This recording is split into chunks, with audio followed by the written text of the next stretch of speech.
الحمد لله رب العالمين والصلاة والسلام على سيد المرسلين اما بعد فاعوذ بالله من الشیطان الرجیم بسم اللہ الرحمن الرحیم. میرے ساتھ مل کر پڑھ لیں الصلاة والسلام علیک یا رسول اللہ وعلی آلک واصحابک یا حبیب اللہ. محترم سامعین السلام علیکم ورحمۃ اللہ وبرکاتہ. 19 سفر المظفر 1443 ہجری 27 ستمبر 2021 یوم الاثنین دوشنبہ پیر منڈے. پارہ پہلا الف لام میم سورہ دوسری سورۃ البقرہ اس کی آیت نمبر 34 اور تفسیر کا ہمارا جو سلسلہ ہے اس کی قسط نمبر 376. اس آڈیو میں اس آیت پاک نے آیت نمبر 34 سے حاصل ہونے والے فوائد کیا باتیں ثابت ہو رہی ہیں اس آیت سے وہ پیش کروں گا انشاءاللہ عز و جل. تفسیر نعیمی جلد اول صفحہ نمبر 290. تفسیر نعیمی والیوم 1 پیج نمبر 290. پہلا فائدہ یہ ثابت ہوا اس آیت پاک سے حاصل ہوا کہ آدم علیہ السلام فرشتوں سے افضل ہیں کیونکہ انہوں نے فرشتوں سے سجدہ انہیں کرایا گیا. جب آدم علیہ السلام افضل ہیں تو یقیناً دوسرے انبیاء بھی فرشتوں سے افضل ہیں. یہ میں نے پیچھے بھی عرض کیا ہے. دوسری بات یہ ثابت ہوئی کہ استاد کا ادب شاگرد پر بہت ضروری ہے. آدم علیہ السلام نے کچھ باتیں ہی فرشتوں کو بتائی تھیں اور فرشتوں نے آدم علیہ السلام کا ادب کیا. استاد کی حیثیت سے بھی خلیفہ تو تھے ہی استاد بھی تھے. ادب کیا, سجدہ پیش کیا. تو یہاں سے استاد کا ادب کرنا ثابت ہوا. تو ادب کرنا بہت ضروری ہے استادوں کا. تیسرا یہ ثابت ہوا, پتہ چلا, یہ فائدہ حاصل ہوا کہ تکبر اور غرور نہایت ہی بری چیز ہے. شیطان کو تکبر ہوا, غرور کرنے لگا, اپنے آپ پر گھمنڈ, لعنتی بن گیا, برباد ہو گیا, گمراہ ہو گیا. تو تکبر سے ہمیشہ بچنا چاہیے, غرور سے, گھمنڈ سے بچے رہنا چاہیے. اللہ ہمیں سب کو بچائے رکھے, آمین بجاہ النبی الامین صلی اللہ علیہ وسلم. اللہ عز و جل کا فائدہ یہ کہ اللہ عز و جل کے جو احکام ہوتے ہیں وہ وجوب کے لیے ہوتے ہیں. اللہ جو حکم دیتا ہے وہ واجب ہو جاتا ہے. وہ تو فرشتے نے, شیطان نے یہی کیا کہ جو واجب تھا اس کے خلاف کیا کہ سجدہ کرو, اس نے اس کا انکار کیا اور مخالفت کی, گمراہ ہو گیا. تو اللہ کے صریح احکامات کی مخالفت گمراہی کا دروازہ کھول دیتی ہے. پانچواں, کسی کو بھی اپنی عبادت پر ناز نہیں کرنا چاہیے. میں نے بڑی تفصیل سے پیچھے اس کی گفتگو کی ہے. یہ بھی اس آیت پاک سے ثابت ہوا. شیطان نے اتنی عبادت کی کہ اسی پر اکڑ رہا تھا, سب بیکار ہو گیا. اب یہ بات بھی سمجھنے کی ہے کہ اللہ عز و جل کے علم میں یقیناً شیطان کافر تھا, لیکن اس کے باوجود فرشتوں کے ساتھ رہ رہا تھا, عبادتیں کر رہا تھا, سب کچھ تھا. اور جب اس کا کفر ظاہر ہوا تو دھتکار دیا گیا, راندہ بارگاہ کر دیا گیا اسے.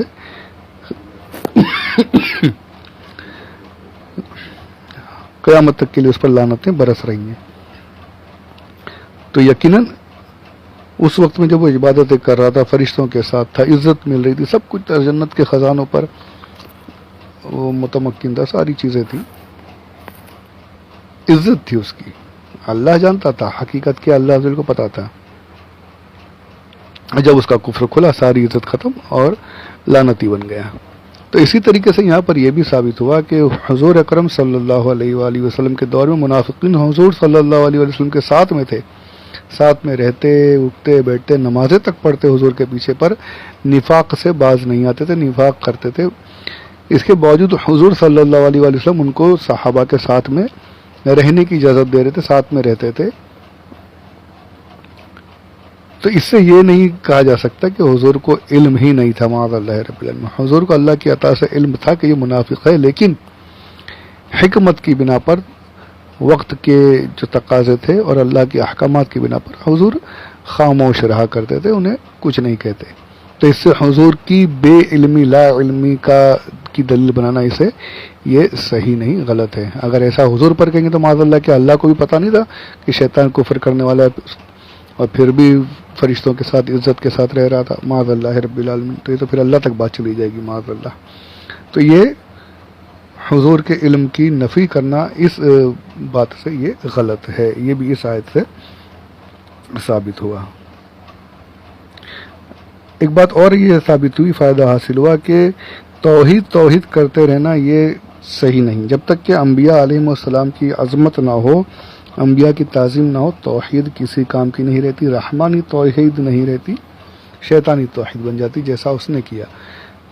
اللہ کی توحید سے اسے کوئی انکار نہیں تھا، انکار تھا نبی کی تعظیم سے، تعظیم کا انکار کیا، گمراہ ہو گیا، کافر ہو گیا۔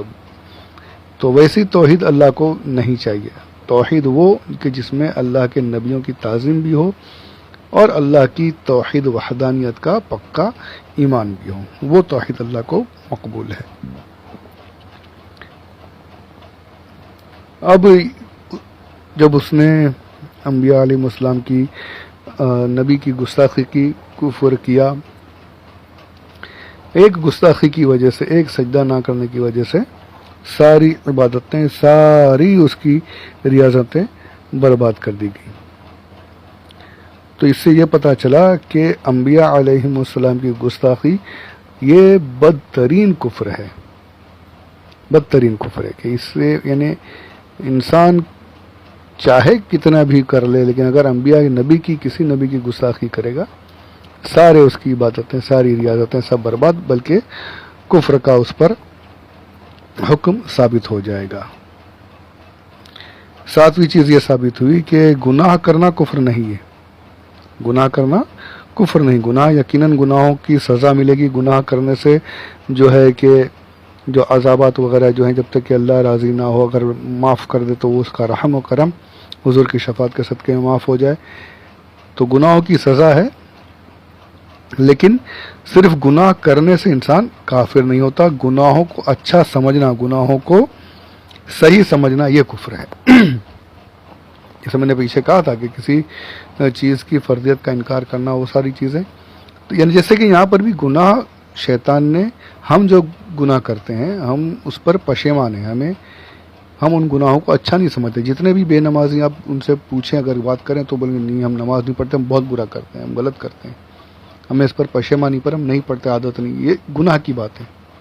کوئی نماز کو چھوڑنے پر کوئی خوش نہیں ہوتا، نماز قضا کرنے پر، نماز ترک کرنے پر کوئی مسلمان خوشی کا اظہار نہیں کرتا، کوئی اس سے راضی نہیں ہے، سب کو پتہ ہے گناہ ہے اور پشیمان بھی ہیں۔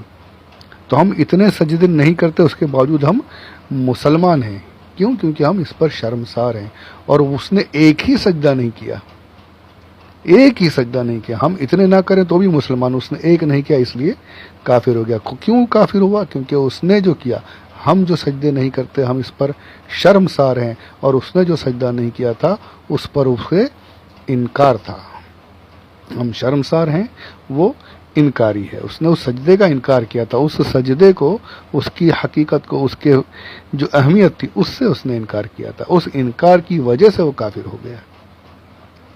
تو پتہ چلا گناہ کرنے سے انسان کافر نہیں ہوتا، گناہوں کو اچھا سمجھنا یہ کفر تک پہنچا دیتا ہے۔ تو اللہ ہمیں گناہوں سے بچائے رکھے، اور گناہوں کو اچھا سمجھے تو بالکل اللہ دور کر دے۔ آمین بجاہ النبی الامین صلی اللہ تعالیٰ علیہ وآلہ وسلم۔ اب یہ بات بھی یہاں پر ثابت ہوئی، 8ویں بات، کہ اللہ والے جو ہوتے ہیں ان کو حقیر سمجھنا یہ بھی بہت بڑا جرم ہے، اور ایسا جرم ہے کہ پھر توبہ کی توفیق بھی نہیں ہوتی۔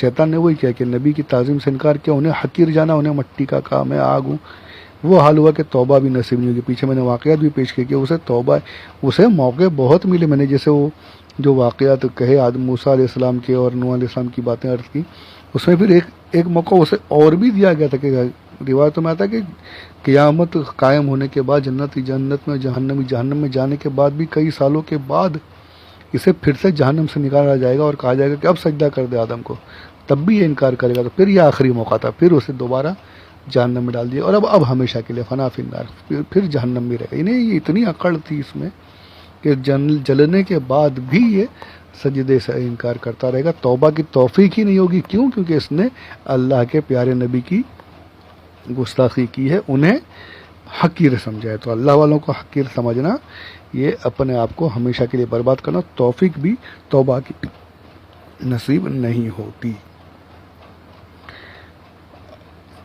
اور یہاں پر یہ بات بھی ثابت ہوئی کہ چاہے جتنی بھی عبادتیں کر لو، چاہے جتنی بھی ریاضتیں کر لو، اگر دل میں نبی کے تعلق سے بے ادبی ہے اور نبی کے تعلق سے اگر گستاخیاں دل میں بھری ہیں، تو وہ عبادتیں، وہ ریاضتیں چاہے کرتے رہو، وہ کسی کام کی نہیں، جب تک کہ نبی کی تعظیم سمجھ میں نہ، نبی کی تعظیم کو حق نہ مانے۔ اور آج کل وہی چل رہا ہے کہ حضور صلی اللہ علیہ وآلہ وسلم کے خلاف معاذ اللہ رب العالمین دل میں کینہ بھرا ہوا ہے اور خوب عبادتیں کریں، تو ایسی عبادتیں اللہ کے یہاں قابل قبول نہیں۔ تو یہ چند باتیں جو تھی اس آیت پاک کے آخری آڈیو میں نے فوائد کے طور پر عرض کی ہیں، اسے سمجھنے کی کوشش کریں، لوگوں تک پہنچائیں، عام کریں، زیادہ سے زیادہ شیئر کریں، ہمارے سب کے لیے ثواب جاریہ بن جائے یہ، آمین آمین بجاہ النبی الامین صلی اللہ علیہ وآلہ وسلم۔ تو یہاں پر آج جو ہے یہ آیت نمبر 34 جو ہے اللہ کے کرم سے مکمل ہوئی۔ پروردگار اگلی آیتوں کو بھی، اگلے پورے قرآن پاک کاش پورا مکمل ہو سکے، آمین۔ پروردگار اس پر ہم سب کو یاد رکھنے اور عمل کرنے کی سعادت نصیب فرمائے، آمین بجاہ النبی الامین صلی اللہ علیہ وسلم۔ وما علینا